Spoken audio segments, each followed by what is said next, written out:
Hello नमस्कार, फेरि पनि स्वागत छ तपाईहरुलाई मेरो युट्युब च्यानलमा। म आरजी रजिस्टर प्यारामेडिक जनरल मेडिसिन। आज चाहिँ मैले तपाईहरुलाई एकदमै नयाँ टपिकको बारेमा जानकारी गराउने छु, जुन ड्राई कफ छ। मैले चाहिँ एशिया कप चलिरहेको कारणले, क्रिकेट एशिया कप चलिरहेको कारणले 5-6 दिन तपाईहरुको माझमा भिडियो लिएर उपस्थित हुन सकेन, त्यसको लागि सरी।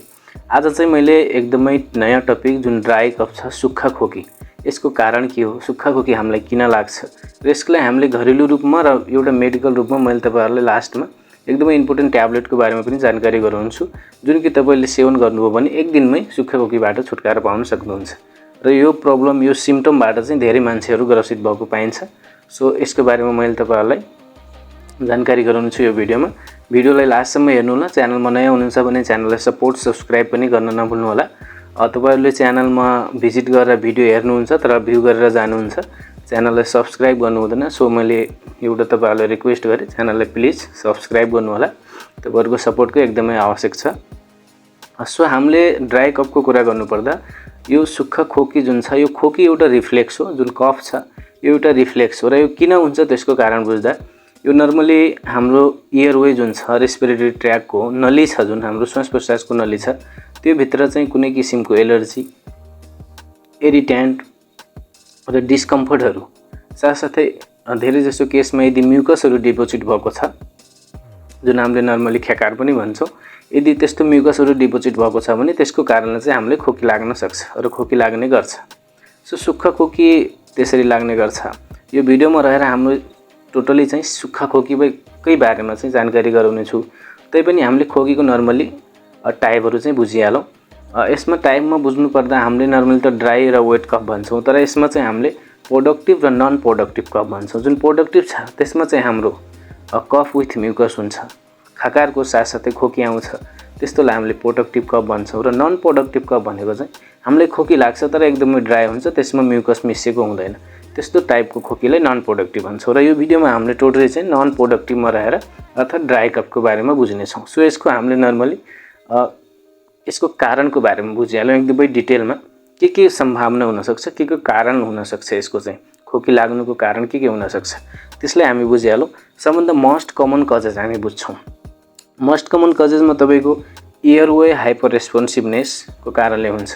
यसको एक्सप्लेन गर्नुपर्दा जुन हाम्रो रेस्पिरेटरी ट्र्याक छ, श्वास प्रश्वासको नली छ, त्यो ट्र्याक भित्र यदि कुनै किसिमको एलर्जेन्सहरु यदि गयो भने हाम्रो एयरवे चाहिँ हाइपर रेस्पोन्सिभनेस हुन्छ, एकदमै सेन्सिटिभ भइहाल्छ र त्यसको कारणले हाम्रो रिफ्लेक्स जान्छ र त्यसको कारणले हामीलाई खोकी लाग्ने गर्दछ, जुन ड्राई कफ हुन्छ। सेकेन्डमा छ भाइरल इन्फेक्सनको। सम भाइरल इन्फेक्सनमा पनि हामीलाई ड्राई कफ लाग्न सक्छ, ड्राई कफ सुक्खा खोकी हुने गर्दछ। र जीईआरडी भन्छ, मेडिकल स्टुडेन्टहरुले त नर्मली बुझिहाल्नुहुन्छ, ग्यास्ट्रोइसोफेगल रिफ्लेक्स डिजिज भन्छ, जुन हाम्रो पेट सम्बन्धी समस्या छ, ग्यास्ट्राइटिसको प्रब्लमलाई हामीले यसमा सिमिलर मान्ने गर्छौं जीईआरडी सँग। जुन एसिडको कारणले हाम्रो ग्यास माथि आउँछ ओइसोफेगस हुँदै, त्यसको कारणले धेरै जसो केसमा पनि सुक्खा खोकी लाग्ने गर्दछ। यिनीहरु मोस्ट कमन कजेस भित्र पर्छन् र हामीले लेस कमन जुन कि अलिअलि यसको कारणमा पर्छ, एकदमै 100% कारणमा चाहिँ पर्दैन, तर केही हदसम्म चाहिँ यसले पनि कारण मान्न सकिन्छ। त्यसको कुरा हामी गरिहालौं। इन्भाइरोमेन्टल इरिटेन्ट, जस्तै हामी कुनै किसिममा, अब पहिला त हाम्रो काठमाडौँहरुमा पनि एकदमै फोहोर भएको पाइन्थ्यो, आजभोलि चाहिँ हाम्रो एकदमै धेरै जसो हदसम्म धेरै गाडी गुरेर पनि क्लियर भएको छ, वातावरण राम्रो भएको छ। सो पहिला चाहिँ एकदमै पोल्युसन थियो, हाम्रो बालेन आउँदादेखि नै यो जुन वातावरण पोल्युसनको कुरा छ त्यो चाहिँ अलिकता भए पनि सुधार हुँदै गएको छ र बिस्तारै सुधार हुँदै जान्छ। सो इन्भाइरोमेन्टल इरिटेन्टको कारणले चाहिँ हाम्रो सुक्खा खोकी लाग्ने गर्दछ, किनकि एयरवेमा हाम्रो कुनै पनि किसिमको डस्ट पार्टिकलहरु गयो भने त्यसैले खोकी लगाउने गर्दछ, जुन कि ड्राई कफ हुन्छ। नर्मली वेट कफ पनि हुन सक्छ, तर हाम्रो नर्मली चाहिँ म्युकस लेस नै हुन्छ। कहिले कुनै केसमा चाहिँ म्युकससँग पनि खेकारसँग पनि खोकी आउने सम्भावना चाहिँ हुन्छ। त्यसपछि हामीले कुनै मेडिसिनहरु यदि टेकिङ गरिराछौं, ल्याइराछौं भने त्यो मेडिसिनको एज अ साइड इफेक्टको रूपमा पनि हामीलाई सुक्खा खोकी लाग्न सक्छ, जुन कि नर्मली तपाईहरुलाई जानकारी गराउँदा एसीई इन्हिबिटर, जुन प्रेसरको औषधि छ, हाइपरटेन्सनको औषधि छ, त्यस्ता औषधिहरु सेवन गर्दा पनि हुने चान्स चाहिँ हुन्छ। र लङ क्यान्सरको यदि सम्भावना छ, लङ क्यान्सरको प्रब्लम छ भने त्यसमा सुक्खा खोकी पाइएको छ। लङ कुनै कोल्याप्स भएको छ कुनै कारणले भने त्यसमा सुक्खा खोकी पाइएको छ। र हार्ट फेलुरको कारणले धेरै जसो केसमा खोकी पाइँदैन, तर हार्ट फेलुरमा यदि खोकी भयो भने सुक्खा खोकी भएको पाइन्छ। र यसमा चाहिँ हामीले सुरुमा ट्रिटमेन्ट बुझ्छौँ, सुक्खा खोकीको एउटा सिम्प्टोमेटिक ट्रिटमेन्ट बुझ्छौँ। सिम्प्टोमेटिक ट्रिटमेन्टमा सुरुमा हामीले होम रेमेडी बुझिहालौँ, एकदमै इम्पोर्टेन्ट होम रेमेडी। जुन होम रेमेडीको कुरा गर्नुपर्दा फर्स्टमा छ हाम्रो हनी वाटर, जुन मह छ। महलाई हामीले नर्मली पानीमा, मलतातो पानीमा मिक्स गरेर चाहिँ महको सेवन गऱ्यो भने सुक्खा खोकी एकदमै छिटो चाहिँ निको हुने गर्दछ।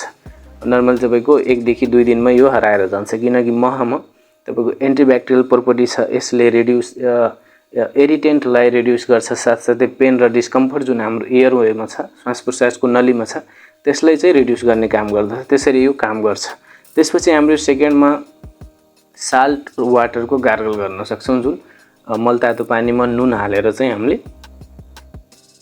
गार्गल गर्न सक्छौँ। यसले हाम्रो यदि म्युकसको सम्भावना छ भने म्युकसले पनि बाहिर निकाल्ने गर्दछ।